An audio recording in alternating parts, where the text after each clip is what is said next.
Selamat datang kembali di sesi pendalaman kita. Hari ini kita punya topik yang, wah, ini bisa mengubah cara pandang kita soal otak. Kita bahas bab 13 dari buku The Brain from Inside Out, karya Georgi Buzaki. Judulnya Tebakan Terbaik Otak. Jadi, kita bakal kupas ide yang agak radikal nih.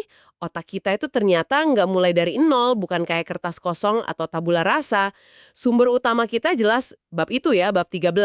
Tapi kita juga bakal tarik-tarik benang merah dari bab-bab sebelumnya biar konteksnya lebih dapat. Misi kita apa? Ya pengen bener-bener paham gimana sih otak kita yang udah ada isinya ini belajar dan nyambung sama dunia luar. Siap nggak nih bongkar asumsi lama? Siap banget. Ini gagasan intinya kuat loh. Jadi otak kita tuh punya dinamika internal yang kaya, yang udah jalan gitu, jauh sebelum kita punya pengalaman spesifik. Jadi, belajar itu menurut pandangan ini ya, bukan proses pasif, bukan kayak nulis info baru di kertas kosong. Bukan nulis ya? Terus? Nah, sebaliknya, ini lebih kayak proses aktif mencocokkan. Jadi pola-pola aktivitas di dalam otak yang udah ada, dicocokkan sama apa yang kita alami di luar. Ini benar-benar membalik logika luar dalam atau outside in yang mungkin kita lebih kenal. Mencocokkan, bukan mengisi. Wah, itu aja udah beda banget. Oke, ayo kita bedah lebih dalam. Mungkin enaknya kita lihat kontrasnya dulu kali ya. Pandangan yang umum, yang outside in itu kan seringnya nganggap otak pasif ya. Betul. Kayak spons gitu, nyerap data dari luar. Atau ya itu tadi, tabula rasa yang ditulisin sama pengalaman. Iya, bener banget. Pandangan tradisional, bahkan versi modernnya, kayak koneksionisme, itu cenderung ngelihat otak sebagai sistem yang belajar buat mewakili dunia luar. Pengalaman dianggap kayak pemahat gitu, yang ngebentuk otak. Tapi, kerangka Inside Out yang diusung buku ini, dan ini penting banget di bab 13, ngelihatnya dari sisi lain, otak itu proaktif. Proaktif. Iya, dia udah punya pendapat sendiri lah istilahnya. Udah ada konfigurasi awal, dinamika internal yang jalan terus, nggak peduli input dari luar saat itu apa. Tapi kan kita ngerasa kayak belajar hal baru terus ya. Rasanya kayak ada info baru masuk gitu ngisi kepala. Apa sih bukti nyata yang lawan ide tabula rasa ini? Soalnya kan kedengarannya intuitif banget ya. Nah, pertanyaan bagus. Emang rasanya gitu kan? Buku ini ngasih beberapa bukti kuat sih. Salah satunya konsep kesiapan biologis atau preparedness. Kesiapan biologis. Abirin, namanya spontaneous alternation. Oh, biar nggak Ke jalur yang sama terus ya? Betul, biar eksplorasinya efisien. Otaknya kayak udah siap aja buat ngelakuin itu. Nah, sebaliknya, ada juga yang namanya contrapredictedness. Ini tuh susahnya minta ampun ngelatih hewan ngelakuin sesuatu yang lawanan banget sama instingnya. contohnya. Misalnya, susah banget ngelatih tikus buat berdiri tegak, buat ngehindarin struman ringan di kakinya. Insting alaminya kan kalau ada ancaman di bawah, ya diam kaku atau lari, bukan malah berdiri nunjukin diri. Ah, iya, masuk akal. Nah, fakta bahwa ada perilaku yang gampang dipelajari, ada yang susah banget, meskipun dikasih imbalan terus-terusan, itu nunjukin otaknya nggak netral, nggak kosong, ada bias bawaan. Oke. Jadi ada kecenderungan bawaan, itu jelas. Terus, apa yang bikin otak bisa punya preferensi atau konfigurasi awal ini? Apa dasarnya? Dasarnya itu ada di apa yang Buzaki sebut organisasi keragaman tinggi atau high diversity. Ini agak teknis tapi penting nih. Gimana tuh maksudnya? Maksudnya, ada variasi yang ekstrim banget di banyak parameter penting di otak. Dan variasinya ini nggak acak, seringnya ngikutin pola logaritmik. Contohnya, tingkat aktifnya neuron. Ada yang aktif banget, tapi banyakan yang diem. Terus kekuatan koneksi antar neuron, ada beberapa yang kuat banget, tapi mayoritas lemah. Nah, keragaman ekstrim ini yang dulu mungkin dianggap gangguan atau nggak sempurna, justru kata kerangka inside out ini jadi sumber utama stabilitas dan ketahanan otak. Kayak punya perpustakaan pola aktivitas internal yang udah kaya banget, udah beragam, sebelum kita ngalamin banyak hal spesifik. Wah, ini menarik banget. Jadi keragaman yang kayaknya berantakan ini malah bikin stabil. Agak lawan intuisi ya. Biasanya kan kita mikir sistem stabil itu yang seragam, teratur. Tepat, ini salah satu poin kunci yang agak aneh kedengerannya. Justru karena koleksi internalnya udah kaya dan beragam, otak jadi nggak gampang kaget sama pengalaman baru. Terus pengalaman barunya masuk gimana kalau sistemnya udah stabil? Nah, pengalaman baru itu nggak perlu ngerombak semua dari nol. Dia lebih berfungsi kayak pemicu buat milih atau nyocokin pola internal mana yang paling pas. Terus mungkin sedikit nyetel atau nata ulang koneksi yang udah ada. Jadi bukan kayak nambah file baru di hard disk kosong ya? Bukan. Lebih kayak nyari tag yang pas di perpustakaan yang udah lengkap banget. Proses ini bantu jaga keseimbangan homeostasis jaringan otak. Makanya, di otak dewasa, total aktivitas saraf sama tingkat plastisitas, kemampuan koneksi buat berubah, itu cenderung lumayan konstan, meskipun kita belajar hal baru terus. Oke, jadi otak itu kayak hutan hujan yang kaya raya, bukan taman yang rapi ya. Justru keragamannya yang bikin kuat. Sip, mulai kebayang. Nah, kalau gitu belajar kan bukan ngisi lembaran kosong, tapi mencocokkan. Gimana presisnya proses pencocokan ini jalan menurut model inside out? Prosesnya bisa dibayangin gini, otak kita tuh secara konstan ngeluarin macam-macam pola aktivitas saraf. Kayak ada alunan musik internal yang ganti-ganti terus. Awalnya, banyak pola ini mungkin belum punya arti khusus buat kita di dunia luar. Belajar itu terjadi pas pola-pola internal ini mulai secara konsisten nyambung atau dicocokin sama kejadian, benda, atau, ini penting banget, tindakan kita di dunia nyata. Tindakan ya, jadi kita harus ngapa-ngapain gitu. Ya, proses meritin pola internal sama pengalaman luar lewat tindakan, ini yang disebut pembumian atau grounding. Lewat interaksi aktif, pola internal yang tadinya mungkin cuma kemungkinan abstrak, mulai dapat makna dan relevansi buat kita. Jadi tindakan itu kunci buat membumikan pola internal. Beda banget ya sama model pasif tabula rasa yang cuma nerima info. Di sini kita aktif nyambungin dunia dalam sama dunia luar lewat apa yang kita lakuin. Persis. Dan ini juga ngejelasin kenapa model inside out ini lebih hemat secara komputasi.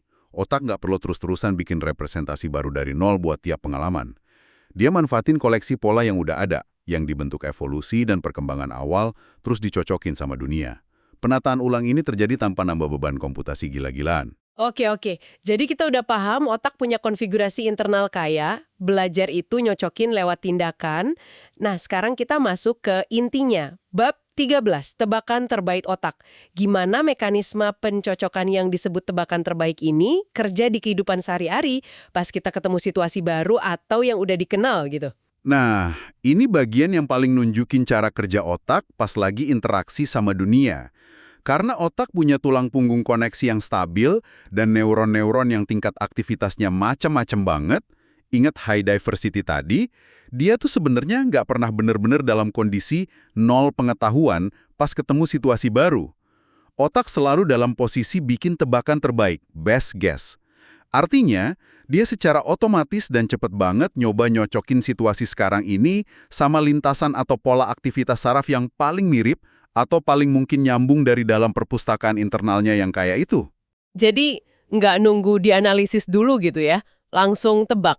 Iya, langsung. Dan yang menarik, dia nggak cuma nyocokin fitur satu-satu. Dia langsung proses hubungan antar elemen di situasi itu. Makanya, konsep baru atau novelty sama akrab atau familiarity itu bukan dua hal yang kepisah total. Oh iya, gimana tuh? Keduanya itu ada di satu spektrum. Setiap pengalaman yang rasanya baru pun, pasti ada elemen-elemen keakraban yang bisa dicocokin otak sama pola internal yang udah ada. Otak selalu berusaha ngertiin dunia, bahkan yang baru, lewat kacamata pola-pola yang udah dia punya. Jadi kayak otak kita ini ilmuwan super cepat gitu ya, selalu punya hipotesis awal, pola internal, terus langsung nyocokin sama data baru, pengalaman. Bukan nunggu data masuk dulu, baru mikir. Analogi ilmuwan brand pas. Otak nggak nunggu pasif buat dikasih tahu, tapi secara aktif nebak, prediksi, atau ngajuin interpretasi terbaik berdasarkan struktur dan dinamika internalnya. Terus gimana kalau tebakan terbaik awal itu ternyata salah? Kalau ada ketidakcocokan yang jelas antara pola internal yang lagi aktif sama apa yang beneran terjadi di luar.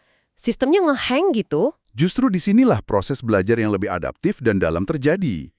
Ketidakcocokan atau mismatch antara tebakan internal sama realitas luar itu jadi sinyal kesalahan atau kejutan, surprise yang penting banget.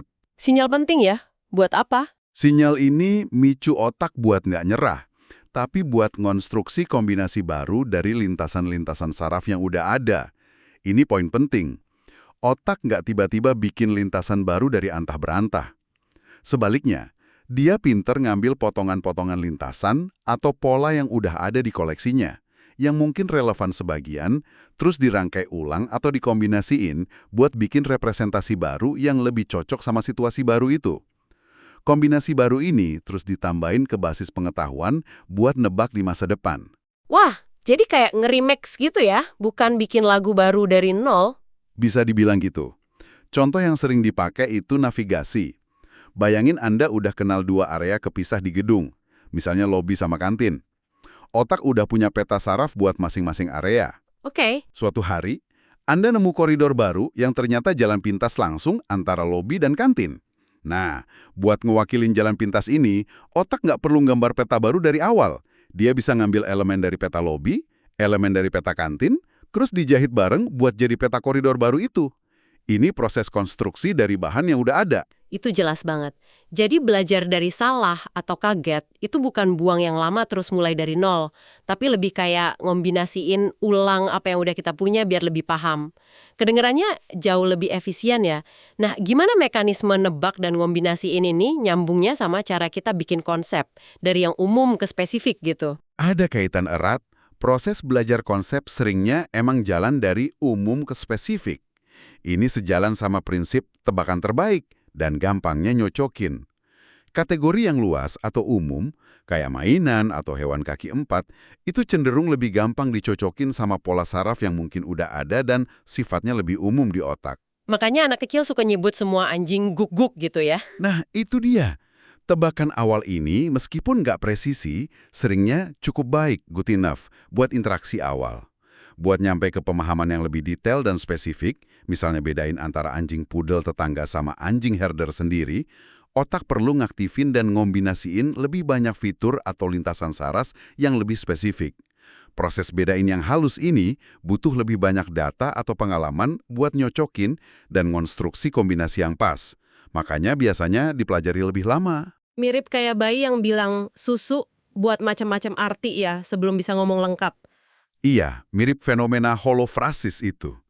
Prinsip cukup baik ini tuh kompromi cerdas dari otak. Dia nyimbangin antara butuh presisi sama keterbatasan kapasitas memori dan kecepatan proses. Seringnya, bikin penilaian cepat yang cukup baik buat bisa langsung bertindak itu lebih adaptif daripada nunggu analisis presisi tiap saat. Dan prinsip ini akarnya kuat di sifat log dinamis otak yang kita singgung tadi. Oke, prinsip cukup baik ini kayaknya penting banget ya. Tapi, sistem yang udah terkonfigurasi dan kerja pakai tebakan terbaik ini kayaknya punya batasan bawaan juga dong. Apa batasan ini nggak jadi kelemahan? Misalnya bikin kita jadi susah ngelihat sesuatu dari sudut pandang yang benar-benar baru? Itu pertanyaan bagus. Emang ada batasan? Tapi dalam kerangka inside out ini, batasan itu justru sering dilihat sebagai keuntungan bukan kelemahan murni. Loh, kok bisa jadi keuntungan? Kenapa? Karena adanya kohesi kolektif antar neuron, fakta bahwa neuron cenderung kerja bareng dalam kelompok terorganisir, itu artinya aktivitas otak nggak acak dan liar.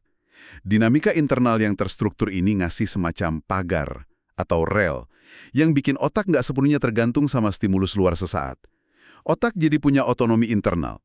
Ini memungkinkan otak ngerespon stimulus yang sama secara beda di waktu yang beda, tergantung mood atau kondisi internalnya saat itu. Oh, jadi nggak kayak mesin yang inputnya sama, outputnya pasti sama ya? Betul. Selain itu, pola-pola aktivitas dasar tertentu di otak, contohnya urutan tembakan neuron yang terkoordinasi pas sharp wave ripples waktu tidur, itu gelombang aktivitas otak singkat yang dipercaya penting buat nguatin memori jangka panjang, itu cenderung stabil banget di berbagai kondisi otak. Tidur, bangun, bahkan dibius. Ini nunjukin adanya struktur dinamika internal yang kuat dan awet. Jadi batasan itu ngasih stabilitas, prediktibilitas internal, dan semacam inti pemrosesan yang konsisten. Wah, Anda nyebut sharp wave ripples buat memori. Jadi stabilitas internal ini penting juga buat fungsi kognitif, kayak memori ya? Tentu, konsolidasi memori, proses nguatin jejak memori, itu sangat bergantung sama pemutaran ulang pola-pola saraf yang terjadi pas pengalaman awal. Nah, stabilitas pola dasar, kayak di sharp wave ripples, ini memungkinkan pemutaran ulang yang efektif ini terjadi, biasanya pas kita tidur atau istirahat. Oke, balik lagi ke dinamika internal. Buku ini kan, terutama di bab sebelumnya, bab 12, sering banget nekenin peran aturan logaritmik atau dinamika logaritmik. Gimana ini nyambungnya langsung sama ide tebakan terbaik di bab 13 yang kita bahas ini? Nyambungnya fundamental banget. Mungkin Anda ingat dari psikologi dasar soal hukum Weber-Wegner. Hukum itu kan bilang, persepsi kita soal intensitas stimulus, terang, keras, berat, itu nggak lurus, tapi logaritmik. Artinya, perbedaan yang kita rasain tergantung rasio perubahan, bukan beda absolutnya. Iya, iya, ingat. Nah, penemuan menarik di neuroscience itu ternyata banyak aspek kunci di otak juga diaturnya pakai distribusi logaritmik atau log normal. Termasuk tingkat tembakan neuron, banyak yang jarang, sedikit yang sering banget, kekuatan koneksi sinaps, banyak yang lemah, sedikit yang kuat banget, ukuran kelompok neuron yang aktif bareng. Kalau digambar di skala lurus, grafiknya miring tajam, tapi kalau di skala log, jadi kurva normal. Terus hubungannya sama tebakan terbaik? Kenapa ini penting buat tebakan terbaik? Organisasi logaritmik ini efisien banget. Pertama, bikin otak bisa nanggepin rentang input sensorik yang lebar banget tanpa mentok. Kedua, dan ini yang paling nyambung, sistem yang kerja secara logaritmik itu secara alami ngelakuin perbandingan berdasarkan rasio, bukan nilai absolut. Ah, Inilah dasar biologis dari prinsip cukup baik tadi. Otak secara bawaan lebih jago dalam ngira-ngira, perbandingan relatif, ini kira-kira 2 kali lebih banyak dari itu nggak ya? Daripada ngitung jumlah absolut presisi. jadi ini beda ya antara ngira-ngira sama ngitung beneran. Nah, penting dibedain. Kemampuan estimasi rasio ini yang cepat dan cukup baik, kayaknya emang properti bawaan dari cara otak diorganisir secara logaritmik. Sementara itu, kemampuan perhitungan matematis presisi, kayak bedain 20 versus 21 apel, itu sesuatu yang harus dipelajari formal, pakai aturan simbolik, bukan kemampuan bawaan otak. Tebakan terbaik otak mainnya di ranah estimasi rasio logaritmik ini.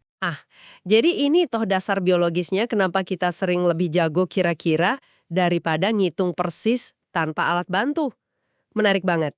Oke, jadi kita punya otak dengan koleksi pola internal yang kaya, kerja pakai dinamika logaritmik buat bikin tebakan terbaik berbasis rasio, dan belajar dengan nyocokin serta ngombinasin pola.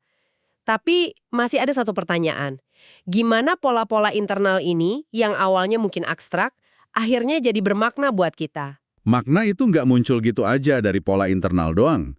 Makna itu dilekatkan atau dibumikan grounded ke pola-pola ini lewat interaksi aktif sama dunia, lewat tindakan dan pengalaman eksploratif. Lagi-lagi tindakan ya? Ya, tindakan dan eksplorasi. Konsekuensi dari tindakan kita dan umpan balik dari lingkungan itu ngasih konteks dan arti ke aktivitas saraf internal.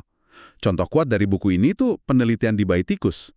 Mereka ternyata ngembangin pemahaman spasial dasar, semacam peta mental kasar, lewat gerakan merangkak acak mereka sebelum sistem sensorik utama mereka, kayak penglihatan, fungsi penuh. Serius? Sebelum bisa lihat udah punya peta? Iya, ini nunjukin kalau gerakan motorik dan rasa posisi tubuh itu bisa duluan, dan bahkan ngebentuk persepsi sensorik. Yang lebih kaget lagi, penelitian nunjukin aktivitas sel tempat, place cells di hipokampus, neuron yang aktif pas hewan di lokasi tertentu, itu polanya udah bisa kedeteksi sebelum bayi tikus itu punya banyak pengalaman keliling lingkungan baru. Wah, Ini dukung banget gagasan inside out. Seolah-olah udah ada protopeta atau pola lintasan spasial dasar secara internal yang kemudian dicocokin, divalidasi dan disempurnain sama dunia nyata pas hewannya mulai gerak aktif dan interaksi. Jadi, sekali lagi, belajar itu sintesis. Nyocokin dinamika internal yang udah ada sama kejadian di dunia, terutama lewat tindakan eksploratif. luar biasa. Jadi kesimpulan gede dari pendalaman kita soal tebakan terbaik otak ini adalah lupain deh ide otak kayak kertas kosong pasif. Otak Anda itu sistem yang aktif banget, udah datang bawa software internal yang kaya berupa pola-pola dinamis. Dia terus-terusan ngasilin tebakan terbaik soal dunia dengan nyoba nyocokin pola internal ini sama apa yang Anda alami. Dan proses nyocokin ini paling efektif lewat tindakan dan eksplorasi. Belajar intinya ya, proses nyempurnain kecocokan itu. Dan pas tebakan salah, otak pintar ngombinasiin ulang pola yang udah ada buat bangun pemahaman baru. Nah, sekarang coba deh Anda luangkan waktu bentar buat ngerenung. Pas Anda belajar sesuatu yang baru banget dan susah, rasanya lebih kayak ngisi halaman kosong dari nol, Atau lebih kayak ada momen klik pas potongan info tiba-tiba nyambung, kayak nemu pola atau struktur yang entah gimana rasanya udah siap di kepala Anda? Dan sejauh mana Anda ngerasain prinsip cukup baik ini kerja dalam penilaian cepat atau keputusan intuitif Anda sehari-hari? Dan mungkin sebagai pikiran penutup yang bisa Anda bawa pulang nih.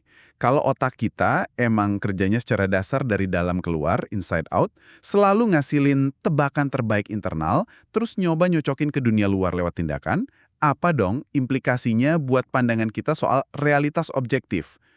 Seberapa gede porsi dari apa yang kita anggap dunia nyata di luar sana, itu sebenarnya konstruksi aktif otak kita. Sebuah interpretasi yang dibentuk sama tebakan terbaik yang terus diupdate ini. Ini ngebuka dialog yang menarik banget soal sifat hubungan antara pikiran kita sama alam semesta di sekitar kita. Pertanyaan yang dalam banget dan mungkin agak bikin goyah ya. Terima kasih sudah menyimak pembahasan mendalam kita kali ini.